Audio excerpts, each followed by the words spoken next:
Welcome to Ask When, everyone.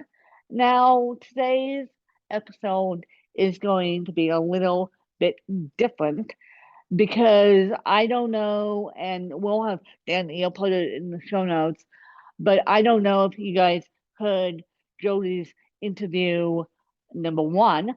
And so today's episode is going to be Jody interviewing me about caregiving because I have my perspective on caregiving. And so you guys get to do the good, the bad, and the ugly with me because it's no easy feat dealing with aides, whether, well, private duty is a little bit easier, but whether it's the agencies or private duty, it's my aides are my first priority just because they help me. They get me dressed. And so without them, even though I'm very grateful to aides, and we all are very grateful to the nurses and the doctors and the aides, but it's a challenge. And so today, Jody is going to interview me about that. And so I'll let my guest host take it away and we'll get into the good, the bad, and the ugly. And I'm glad you might hear me go on the soapbox because I am so passionate about this subject, as is Jody. Yeah, Win, thank you so much. This is going to be so much fun, and I'm probably going to take you back just a little bit further than you even could imagine yourself, because I think it's important that your listeners really understand the full circle of caregiving. So we're going to just get right in, and we're going to see how deep we can get and how far we can go today. Yes. So, now when I think that I remember you telling me that your mom was your sole caregiver until she couldn't any longer. Is that right? She she and it's interesting that you say this. She was my sole caregiver. Well, did the majority of the caregiving up until I was 14. And even though she was at my house, she gave it. Um, that's when we as a family first came up with the housekeepers taking care of me. Um, we had a plan in Aspen where the housekeepers would come in, devote 1 hour to me, and then carry on the days doing housekeeping stuff. So that all, a lot of people think, okay, why would you hire housekeepers and then ask them to be your aides and not hire a traditional aide per se? And I'm thinking, well, that's the way we did it, and the way the Aspen economy rolls is you get what do you get. So if the housekeeper comes first, you and I'm lucky enough that my housekeepers said, yes, I'll be willing to help win. Yes, I'll be willing to take this job on. And I'm lucky enough that we didn't have to get the aid along with the housekeeper. Now it's a totally different Yeah. story. I actually have aides slash a housekeeper because of the financial move that I made out of Aspen, Colorado. That's what made that happen. I'm the Yeah, lucky duck that has both now, and it was absolutely. always my dream to have both. Yeah. That's so interesting. So up until you were 14, your mom was pretty Yes, much okay. pretty much So my sole caregiver, and she was my sole caregiver. She was just so. She finally said. She finally decided this is too much. I yeah, can't. I can't be Wynn's mom during the day and her caregiver in the morning and at night. So I have to ask for help. And yep, that's where I get the asking for help. It's okay. because my mom did. So why can't I? Yeah. Yeah. Well, I want you to go back in your mind to when you were 14 years old, maybe 13, 14. So just take a moment to get back there in your mind. And when things were starting to get a little bit more difficult for your mom, because you know what? You were growing. You're getting a little Yes, bit bigger and yes, growing, and it you probably is a hit the little bit nail right harder. on the head. It's a So, little bit harder yeah, dealing with yeah, a, even though she loved me, don't get me wrong, she loved me into the absolutely. days she died, but it's a little bit harder when you're not dealing with a kid per se, you're dealing Right. with a teen. Right. Yeah. So when you were that 13, 14-year-old, did you ever have any thoughts or feelings in your mind? I wonder if I'm too much for my mom to handle. Did you ever think about that? And I'm No, asking you that because I think it's really important to hear your perspective on that part. well, it's interesting you say that, um, because my mom was open and honest book. She said, "Look, I'm asking for help. I mean, we can afford a housekeeper." I and she went beyond Call of Duty and gave me every medical opportunity that she could because she even flew me out of state for speech pathology for um, a week of intensive speech pathology, and that's how I learned to speak.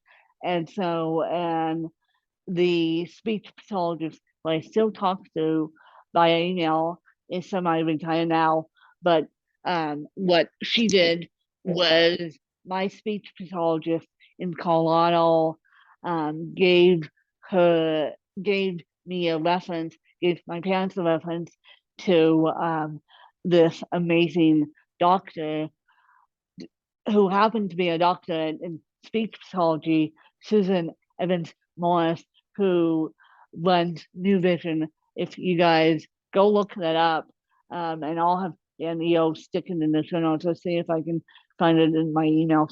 But if you guys look up New Vision out of Virginia, that's where I went to learn how to speak because my speech pathologist my speech pathologist in Colorado, if I remember correctly, flew up there with us to get this whole thing started. And of course, the story goes uh, when I first got on a plane, it was quiet enough by the time that airplane landed in Colorado, they couldn't shut me up. So I don't know what I don't know what they did to open up my voice, but I have always been inactive as a child too, not being able to speak. And we were very close to getting the assistive device. And trust me, you guys, it wasn't the iPad you see today. It wasn't the small little iPad in the 90s. These things were huge. They took up the size of these dino boxes or whatever they call them now. Not the iPads, not the iPads. Now I think if I was young enough and I learned how to use iPad, I would be a very lucky kid. Now you can just install speech to go app on, they use Pogo or something else on the iPads. But we're in the 90s, we're talking assistive devices that took up the size of the table. Exactly. Yeah. Yeah. So that's really interesting. And you said something a few minutes ago that really caught my attention. When your mom was your sole caregiver, you said she was very open and honest. And she talked to you about making the transition of getting some outside care into the home. And you said that your housekeeper then started to take care of you as a part of it too. Yeah. I think that is so interesting. Do you think that a lot of family caregivers are afraid to talk to the one that they're caring for, that the caregiver is getting overwhelmed and stressed out and burned out, and it's because they don't want to talk to the one they're caring for? The answer is yes. The answer is yes. I have watched a caregiver, and this is one of the reasons why I moved away. I watched a caregiver, phew, I watched a caregiver get burnt out twice, on once on my behalf, but she didn't admit it because she wanted to. My stepmom didn't admit it because she wanted to help me the best she could after my dad died. But with a full time job, um, a human can only concentrate on one thing, Mhm. and so it was job and then me, or me and then job. But she decided to go with a job, but she didn't really want to help me. And I watched her also get burnt out with my dad. And I think I told my fan base this story. We were visiting him in the hospital, and she was still working and going to Denver and visiting him and doing all that, trying to be his um, medical voice as well because he had lung cancer, and so he was having trouble talking and he was having trouble making sense. But um, when she said, um, the day that I came after he got, I wasn't there for the cancer diagnosis. I knew it was cancer in my heart because I knew his vocal cords were getting weaker and weaker. And how I knew that is because his I love yous to me were getting weaker. And so I knew it was cancer in my heart. So I wasn't there for the official diagnosis when all the doctors stand around and say, you have cancer. Now what? There's no hope. And I wasn't there for the official diagnosis. But I gave myself 24 hours just to get it together. So in case I did go see him, um, I needed to be strong for him. And so when it came down to it, we walk in the hospital where she goes into his room at the end and he goes, I, and this is what he said, I really need to go to the bathroom. And she goes, oh, this is a convenient time for you to announce that. And this is such a convenient time. Wind's here, we're all here, we're all on going out to dinner. And I just I heard this with the door closed. She said it loud enough so I could hear. And we're waiting for the transfer person to show up to transfer him to rehab, which all rehab was another whole story in itself, which I'll get to in a minute. But I heard that. I went straight down the hallway, sat on a bench, and my stepsister goes, is anything wrong? And I didn't say anything. And I'm like, yeah, you just, Yeah. I was thinking in my head, you just said to my dad, this is such an inconvenient time. And trust me, my dad couldn't stand, he couldn't do anything. So they had to help him onto a commode or get in there and change him, quite frankly. And that's what I think they did. And so we walked out, the nurses came in, they helped him, and then we moved on. But I'm like, yes, the caregivers, my main point with that story is yes, the caregivers get burnt out. And yes, they're not willing and able to talk to the loved ones about, yes, I'm burnt out. I love you, but I would love you even more if we got outside help. Yeah. Yeah. You really made a strong point there is when a caregiver, a family caregiver in particular, and we're going to jump over to the agency ones next in just a minute, but when it's a family caregiver and that stress and burnout is knocking on the door and things just aren't working like they used to, you know what? the one that's being cared for. So even you in that instance, you could feel that energy coming off from your mom. And it does affect everything. It affects your attitude and she feels worse. I always say you can only care as good for someone as you're caring for yourself. Yeah. So thank God that your mom was open and willing to talk to you about that, and that you had a heart that could receive her words. So kudos to you Yeah. too, Win. Well, So thank you. yeah, And that story with the hospital basis was actually my stepmom and my dad entrusted her with all his medical yeah, needs. But yeah, when you work a full-time job and when you're trying to take care of someone, it's time to get outside help.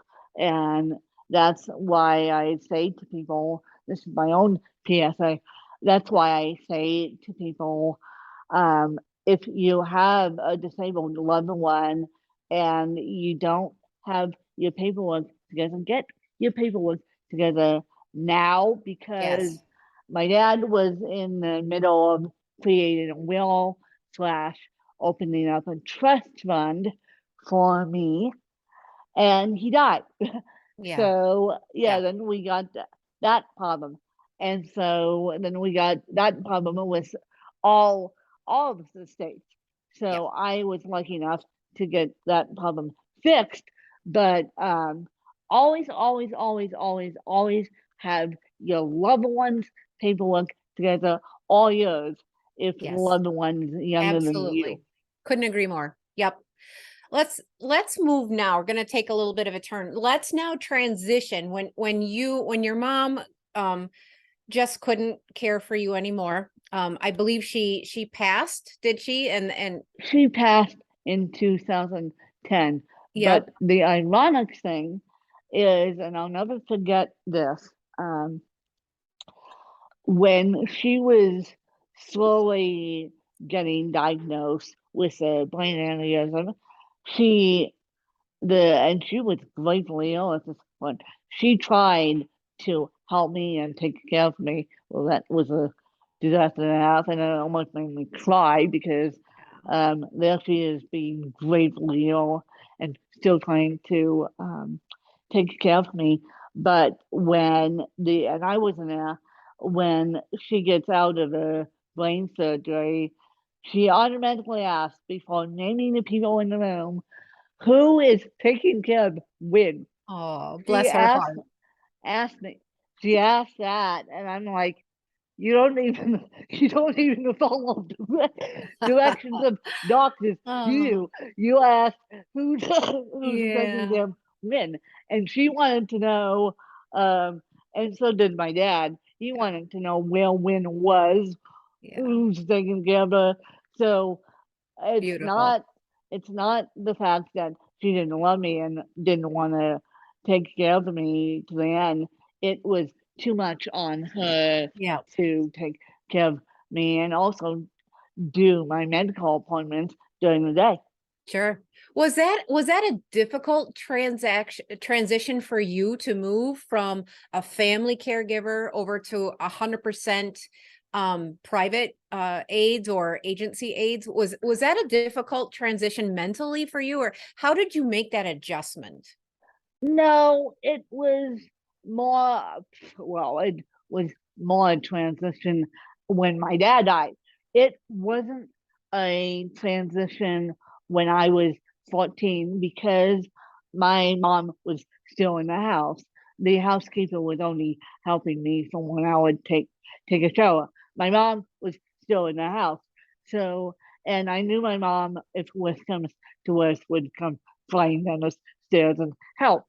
So it was more of a transition going to aid full time, um, after my dad died, when I know that my stepmom tried to help me, but due to a full time job, she couldn't.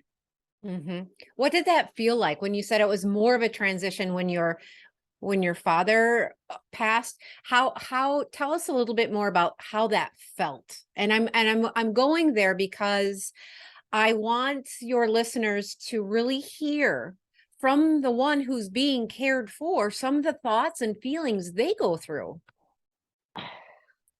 Well, when you lose a loved one and walk back into your, what's going to be your house now, and when you walked out of the house, you thought he was coming home, and see his vehicle in the garage, because we still had his vehicle in our possession. We were slowly returning it, but we still had his vehicle in our possession. And it was eerie because um, I had just come home Sure. from seeing a very, very, very, very sick man. And I knew that he wasn't going to make it. Yeah. And I said to him, well, the last words I said to him, well, I love you. But before that, because he had, it originally was lung cancer, then it turned into brain cancer. And because it had, he was delusional and couldn't remember where I was. And Right. that was scary. And Right. so watching that. And so the first words out of my mouth before I love you, where I'm going home just Mhm. to think about this. And I'm going home just to get a change of clothes.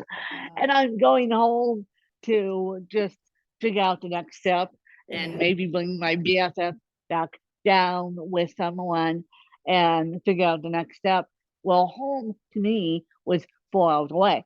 So, and when I remember saying to my aunt, who on May 18th, 2019, I'm done because I remember sitting in the room. My aunt was in there, my step aunt was in there, and my stepsister was in there, I believe, and my stepmom was definitely in there, and he just got worse throughout the day.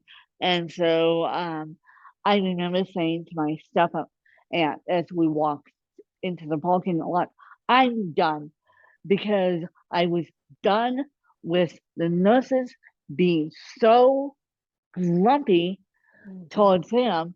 I wasn't done with his care per se, but I was done with the nursing staff Yeah. there and the nursing staff not wanting to care for the youngest patient they had. I mean, he was only 68 Yeah. in that camp, and the rest of them were in their 70s and 80s.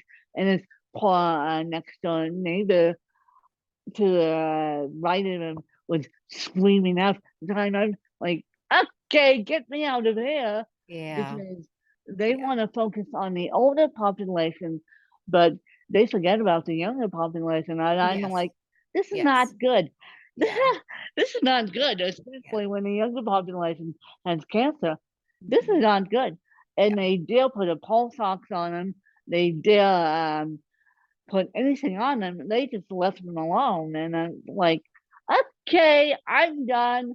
Yeah. If they call and the I believe I've been told that the EMTs worked on him for 2 hours solid, and they didn't even take him to the hospital. And that's one of the reasons why I was done. He got left in bed dead, and Mhm. so because I was shocked at the nursing care for the older residents, and he was only 69, as 68, sorry, 68 when he died, and he was only 68 in the nursing care facility and rehab facility slash nursing care.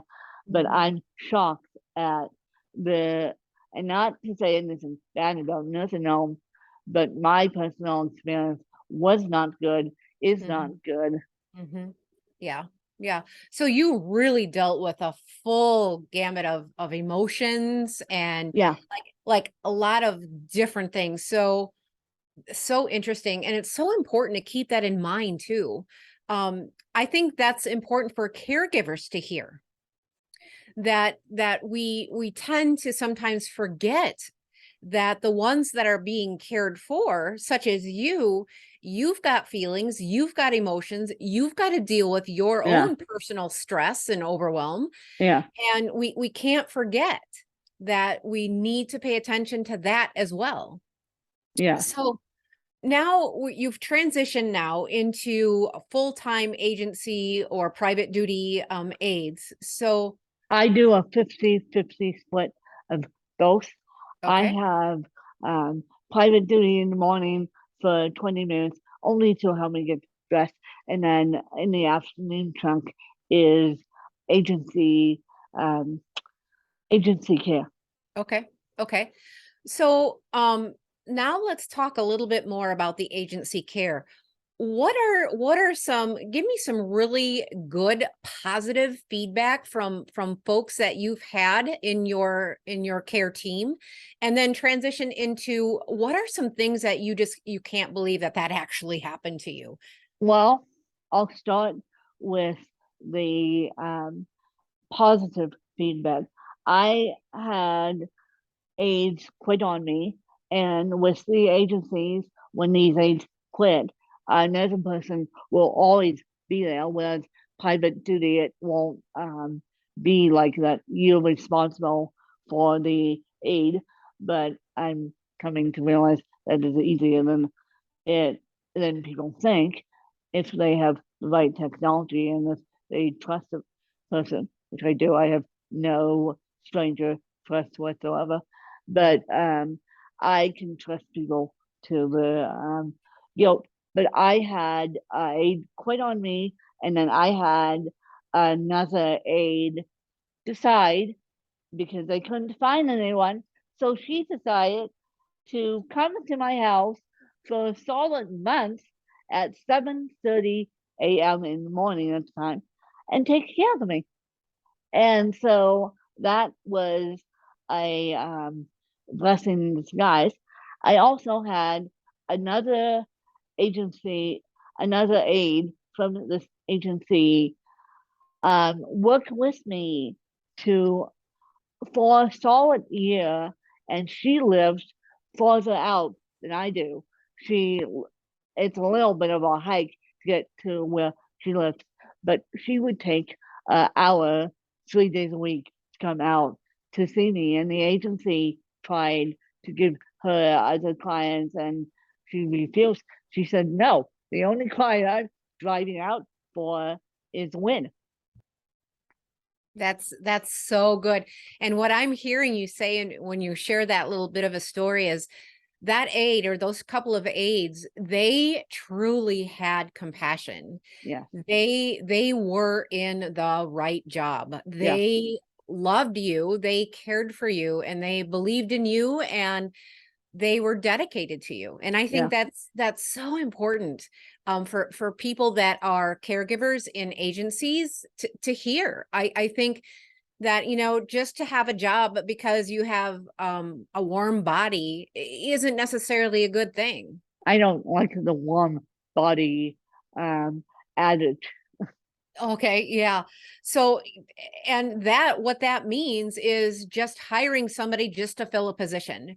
Because Yeah. when you know better than anyone that if somebody is not actually called to be a caregiver, they have a hard time doing the job properly, Oh, yes, they do. fully. Yep. So talk to us a little bit about that. It will be almost 2 years um, in March since I've been down here and using the agency, and I have noticed the younger ones don't necessarily want to be caregivers. The older folks want to be caregivers.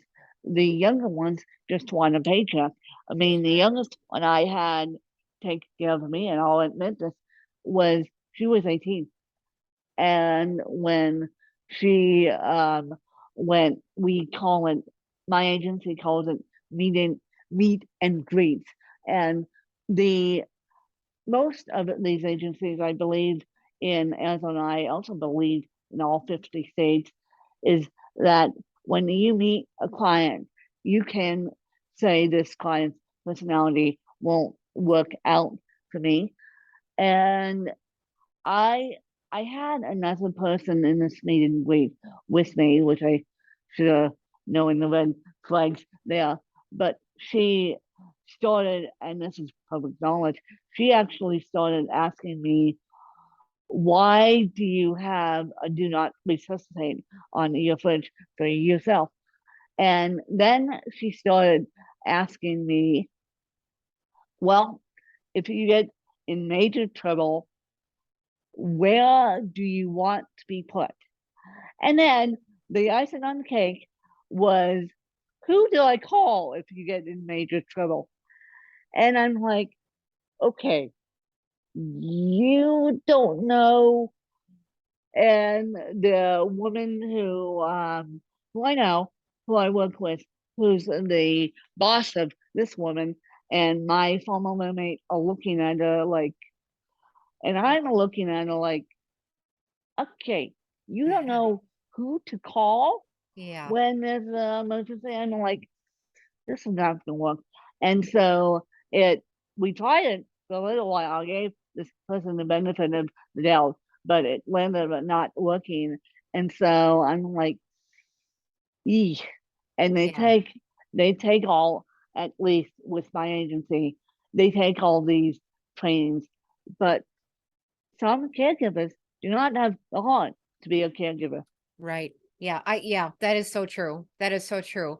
Well, I don't know how much time we have left, but let's go with, what advice could you give to someone, a family caregiver, who is starting to feel overwhelmed, stressed out, starting the phases of burnout? What advice could you give them?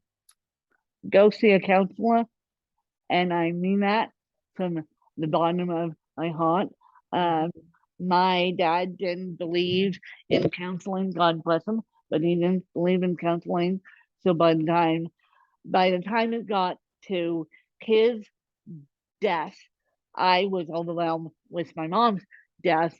And so go find a counselor. I know there's Headspace, and I know there's a bunch of the counselors online, which obviously you pay for, but go talk to a counselor or talk to a trusted friend. Yeah. Say to the loved one, if you're living with your parents, hey, could you go watch mom for a couple minutes? I need to make a phone call. Yeah. And you can call a trusted friend of yours and say, look, help, or ask them to find help. It Yep. doesn't Great have to advice. be, it doesn't have to be you go with the agency route. It asks them to find help. Great advice. Absolutely. Yes, I couldn't agree more. You know, a lot of people don't even know that there's such of a thing as a caregiver coach. And sometimes they operate a little differently than a Yeah, therapist does. A yeah, coach is really going to tell you what to do. They're going to yeah, help you really get to the bottom of it, and they can be a little bit more forthright. And some yeah, people need that, where some people need the little gentler approach of a therapist. So I think that's awesome. Way to go. I think you nailed that one. yeah. So, and then what advice could you give to agency or private duty caregivers? What could you tell them That's a to that's a make tricky make one. it is. Yeah, I'm going to leave it That's open a to you. very tricky one. What I would tell well, I'll start with the agencies. The agencies are always trying to fill positions, and the caregiver, I know caregivers around in my community that, and I'll explain my community in the next episode because I think we need to do part two of you interviewing me. Thank you very much, because we just need to do part two of you interviewing me. And so in my community, I have been approached because people know I need help.